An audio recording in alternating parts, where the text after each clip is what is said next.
आप सभी को सविता मिश्रा अच्छजा का नमस्कार। हम उपस्थित हुए हैं योगराज प्रभाकर भैया की लघु कथा के साथ। तो सुनिए उनकी लघु कथा कहा अनकहा। प्यारे दादाजी, आज दिल बहुत उदास है। बर्फ से लदी चोटियाँ, चिनार के पेड़ रह रह कर बहुत याद आ रहे हैं। आपने मुझे कहा था कि आपको खत लिखता रहूं, इसलिए कई घटनाओं के बारे में बताने का मन कर रहा है।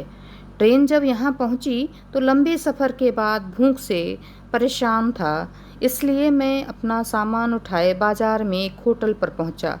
होटल वाले ने मुझे ऊपर से नीचे तक देखा और कुटिल स्वर में बोला, मियाँ जी, तुम्हारे वाला खाना यहाँ नहीं मिलेगा।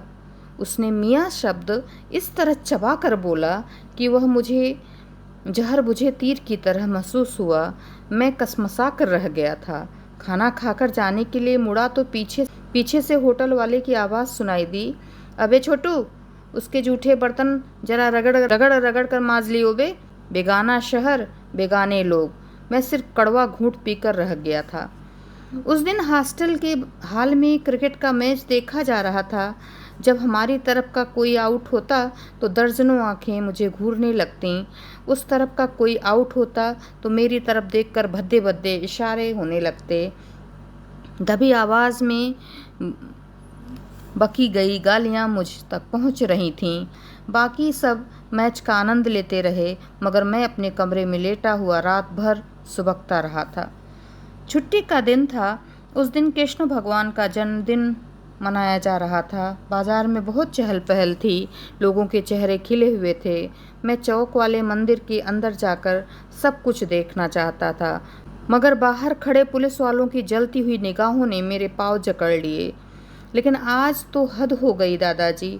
टीवी पर दिखाया गया कि एक बम धमाके में बहुत से निर्दोष यात्रियों की जान चली गई। मैं यह भयानक मंजर देख न पाया और कॉलेज के लॉन में बैठा। तभी पता नहीं कहाँ से अचानक 20-25 लड़के आए और मुझे घेर लिया। कोई माँ बहन की गालियाँ दे रहा था, कोई हाथापाई पर उतारू हो रहा था और कोई मुझसे नारे लगाने को कह रहा था। सब कुछ चुपचाप सुनने के अलावा मेरे पास चारा ही क्या था।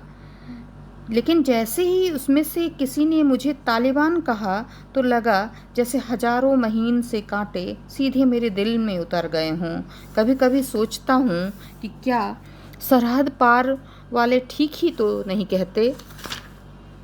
कभी मन में आता कि कहीं ये वहाँ से उजड़ कर गए पंडितों की बद्दुआ का असर तो नहीं। मेरा विश्वास डगमगा रहा है। मन में आता है कि सब कुछ छोड़कर वापस आ जाऊं। आपकी गांधीगिरी विचारधारा को ठेस न पहुँचे, इसलिए मैं यह खत पोस्ट नहीं कर रहा हूँ। आपका बबलू। तो ये थी योगराज प्रभाकर भैया की लघु कथा। आप सबको कैसी लगी बताइएगा। चैनल पर बने रहने के लिए आप सभी का आभार, शुक्रिया, धन्यवाद।